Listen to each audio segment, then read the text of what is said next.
Hello and welcome to the Commander's Quarters, your Magic the Gathering source that helps you command your budget. This show and episodes like this one are possible thanks to viewers like you. If you're looking for an easy way to help support this show, make sure that you like, share, and subscribe. Also, hit that bell notification icon so you don't miss any new episodes. You can also go check out our playmats and other merchandise at thecommandersquarters.com. We also have a ton of brand new t-shirt designs in stock, so make sure you check out those as well. Another easy way to support this show is with our TCG Player affiliate links. So whether you're buying a deck or individual cards, you can use this general link right here or one in the description. And the final way that you can support this show is by supporting us directly by becoming a patron. There are many benefits to being a patron, and I truly couldn't do this without all of their support. Hey everyone, Mitch coming in from the Commander's Core studio. Welcome to the show. Spoiler season, day 3 is off to an incredible start, and if you haven't seen my episode yet that came out very early this morning, yeah, go figure, Mitch is up early. Luxior, Giada's Gift is a very exciting new card that does what? Make sure you check out that episode to find out, and yes, also check out my episode on Quasar, Augur of Agonies. This is a really sweet commander, one that I'm sure a lot of players are excited about, including myself. But don't leave just yet, because you've got to stay tuned for this episode and for my terrible Godfather impression. I'm gonna make an offer you can't refuse. Terrible, yeah, I know. Anyways, to find out what Black Market Tycoon does, let's blame Eddie first in the comments below in case I make any mistakes in this episode, which is bound to happen, and actually blame Eddie for that Godfather impression being bad. With that said now, let's jump into it.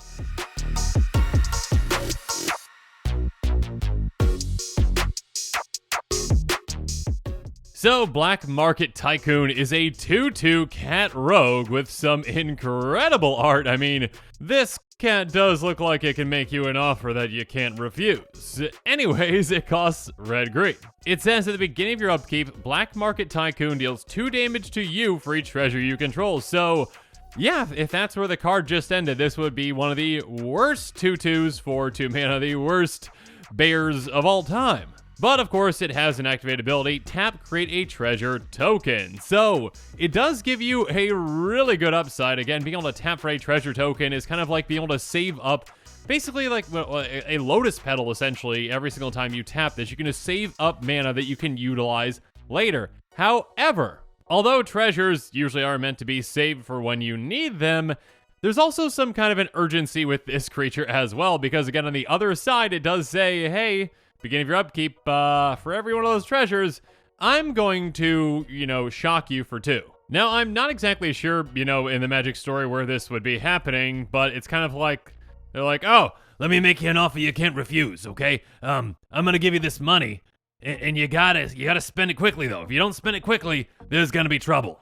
So, yeah, I mean, actually making sense aside, there are some pretty powerful things that you can do with this card in the right deck, and obviously, there are also ways to kind of get around that damage and just make this into a source of, repeatable treasure token making that you can hold on to.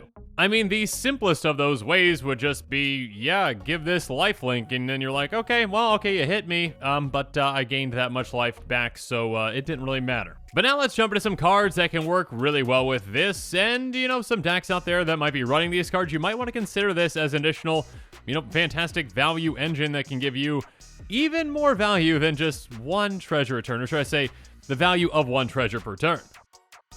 And that would be, of course, with decks that utilize cards like, get ready for some expensive ones, Doubling Season, Parallel Lives, and Primal Vigor. And yeah, Doubling Season I think is $75 or more at this point.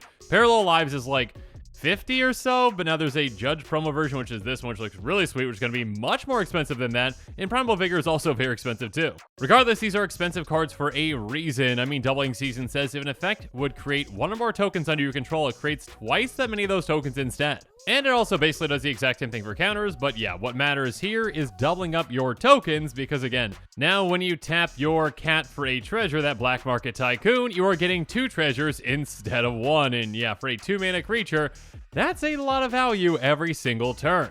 And of course, Parallel Lives helps you out in a similar way. It says if an effect would create 1 or more tokens under your control, it creates twice that many of those tokens instead, so basically the exact same thing, but without that additional, counter carrying. And then Primal Vigor says if 1 of our tokens be put onto the battlefield, twice that many of those tokens are put on the battlefield instead, and it basically does the exact same thing for ++1 counters. So Very similar to Doubling Season, but basically this works for all players, so be careful with that. Though again, when you're doubling up your treasures and your counters and your other tokens, if your deck's built around that, you're going to be getting a lot more value out of this than your opponents most likely.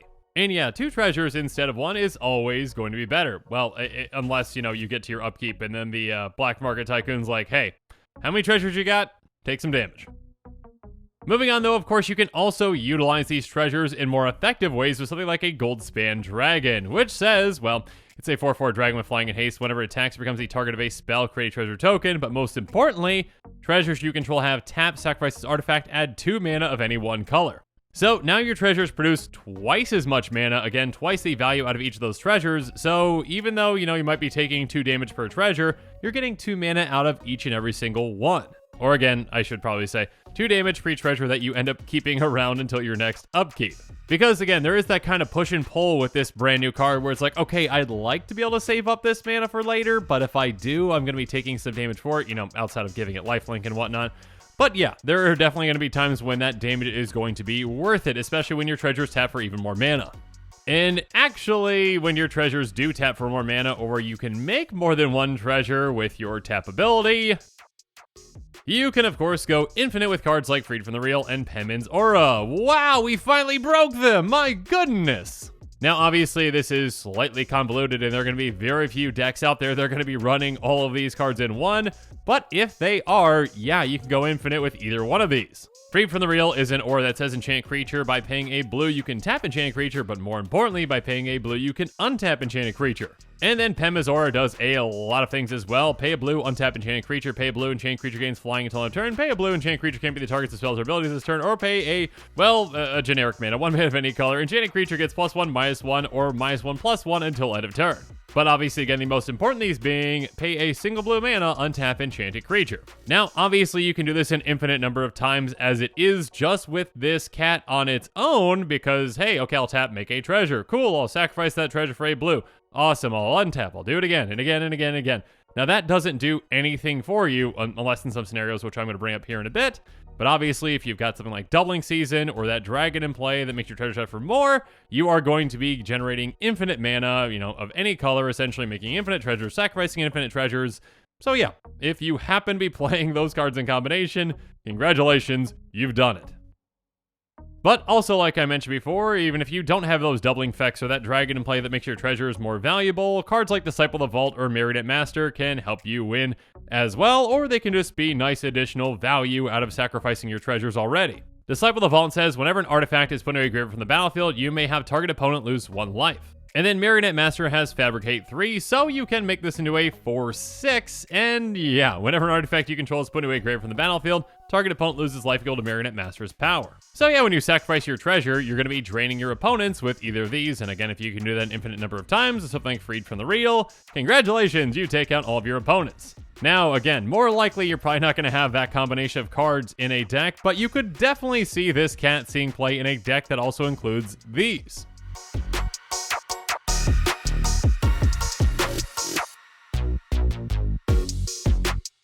For example, one commander that might want to utilize Black Market Tycoon, for certain builds out there, is going to be Korvold Fakehurst King. Korvold has, when it enters the battlefield or attacks, sacrifice another permanent, and whenever you sacrifice a permanent, put a +1 counter on Korvold and draw a card. So, Korvold gets larger whenever you sacrifice permanents, and more importantly, you draw cards. So, yeah, Korvold loves treasures. Whenever you sacrifice those, you get Korvold, more and more counters, but you also draw cards on top of the mana that you're getting from the treasure, obviously. So yeah, having a creature that can generate you a mana each turn, draw you a card each turn, and make Korvold larger each turn, yeah, that could be effective.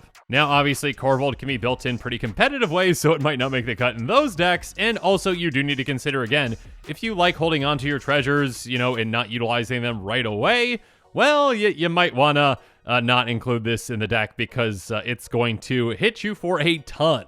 So definitely keep that upkeep trigger in mind. That being said, another commander that might want to consider Black Market Tycoon, and thank you, Eddie, for pointing this one out, there is Shattergang Brothers. It's a 3/3 Goblin Artificer that has pay 2 and a black, sacrifice a creature, each other player sacrifice a creature. Pay 2 and a red, sacrifice an artifact, each other player sacrifice an artifact, or pay 2 and a green. you're seeing a pattern here. Sacrifice an enchantment, each other player sacrifices an enchantment. Obviously, the one that is noteworthy here is with that Black Market Tycoon. Well, you can tap to just keep making treasure after treasure after treasure, turn after turn after turn, and that can be a great pool of artifacts for you to sacrifice to force your opponents to sacrifice their artifacts. So your opponents might want to hang on to their mana rocks and such, but they're gonna go away pretty quickly because again, you can just keep making treasures to sacrifice them to force your opponents to lose out on their, well, more valuable artifacts. And of course, obviously, if at one point you actually want to hang onto all your treasures and not take a ton of damage from Black Market Tycoon, well, you could also sacrifice it with that first ability to force your opponents to sacrifice other creatures too.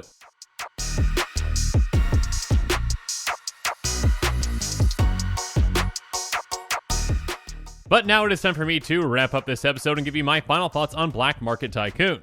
Yeah, I think this is a really interesting card, and one, again, that has some fantastic art and is going to force...